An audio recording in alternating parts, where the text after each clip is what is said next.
శ్రీ గురుభ్యో నమః. 6వ అధ్యాయం 18వ శ్లోకము. ఈ శ్లోకము యోగ సాధనలో సిద్ధి పొందిన వ్యక్తి లక్షణాలను వివరిస్తుంది. ఓం యథా వినియతం చిత్తం ఆత్మన్యేవావతిష్టతే నిస్పృహః సర్వకామేభ్యో యుక్త ఇత్యుచ్యతే తథా. ముందుగా పదపదానికి అర్థం తెలుసుకుందాము. యదా అంటే ఎప్పుడైతే, వినియతం విశేషంగా నిగ్రహించబడిన, చిత్తం మనస్సు, ఆత్మని పరమాత్మయందు, ఏవ మాత్రమే, అవతిష్టతి స్థిరంగా నిల్చునో, నిస్పృహ సర్వకామేభ్యో అన్ని రకములైన భోగములు మీద ఆశ లేనివాడు, యుక్త యోగయుక్తుడు, తథా అప్పుడు, ఇది ఉచ్యతే అని చెప్పబడుచున్నది. తాత్పర్యం తెలుసుకుందాము. ఈ ధ్యాన యోగం అవలంబిస్తే ఏమి జరుగుతుంది అనేది పరమాత్మ ఈ శ్లోకంలో వివరిస్తున్నాడు. ధ్యాన యోగం వలన జరిగేది ఇంద్రియ నిగ్రహము, మనోనిగ్రహము, మనస్సు ఆత్మయందు నిలవడం, దాని వలన సుఖం శాంతి పొందడం. అప్పుడు అతడు మోక్ష మార్గంలో ప్రయాణం చేస్తాడు.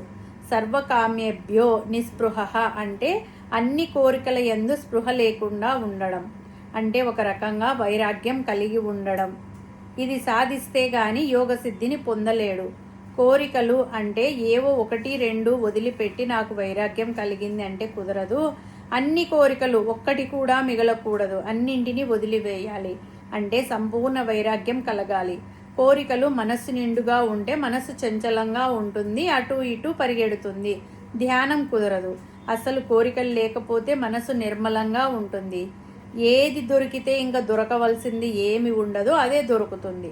అంటే మనకు కావలసింది పరమాత్మ. అది దొరికితే ఇంకా ఏది దొరకవలసిన అవసరం లేదు కదా. అదే దొరికినప్పుడు మనకు మిగతా వాటితో పనేముంది? అదే సుఖము, శాంతి.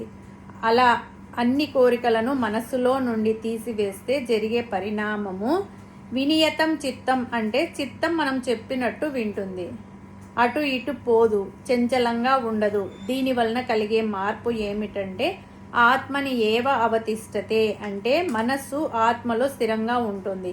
అదే మోక్ష మార్గం, ఆనంద మార్గం, శాంతి మార్గం. దీనిని పొందడానికి ధ్యాన యోగం ఉపయోగపడుతుంది. దీనికి చెప్పబడిన మార్గముల గురించి వివరంగా తెలుసుకుందాం. వినియతం చిత్తం అంటే మనస్సును ప్రాపంచిక విషయాల నుండి వెనకకు తీసుకురావాలి. శరీరం ఒక చోట ఉంటే మనసు వేరొక చోట ఉంటుంది. దానినే అన్యమనస్కంగా ఉన్నాడు అంటారు. కాబట్టి మనం ఎక్కడ ఉన్నామో మనస్సు కూడా అక్కడే ఉండాలి.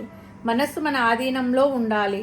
మనం ఏ పని చేస్తున్నామో మనస్సు కూడా దాని మీదనే ఉండాలి. అంటే మనస్సు ఎక్కడికో పోతుందని కాదు, మనస్సు మన దగ్గరే ఉంటుంది. కానీ మనం చేసే పని గురించి కాకుండా వేరే దాని గురించి ఆలోచిస్తూ ఉంటుంది. దానినే మనస్సు నిలకడ లేకపోవడం అని అంటాము.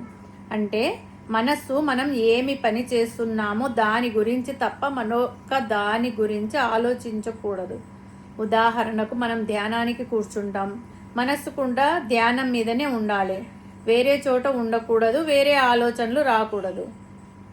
మనము ఏ విగ్రహం మీదనో పటం ముందో కూర్చుంటే ఆ దేవతామూర్తి స్వరూపమే మనసులో నిలుపుకోవాలి.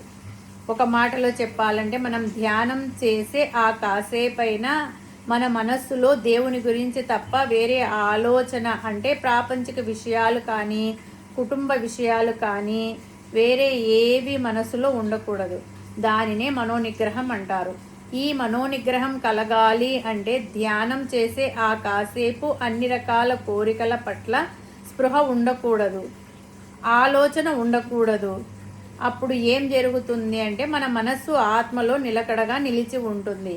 ఇక్కడ మనకు ఒక ప్రశ్న వస్తుంది.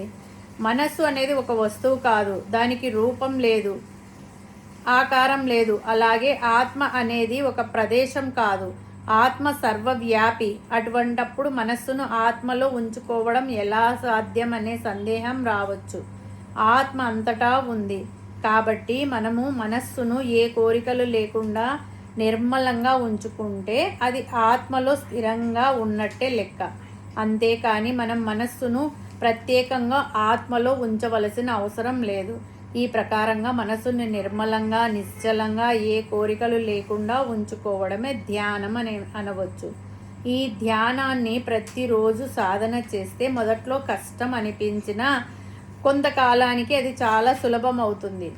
మన నిత్య జీవితంలో మనం చేసే పనిలో లేదా మనం నమ్మే దైవంలో మనసును లగ్నం చేసి బయట ఆకర్షణలకు లొంగకుండా ఉండడమే నిజమైన యోగం.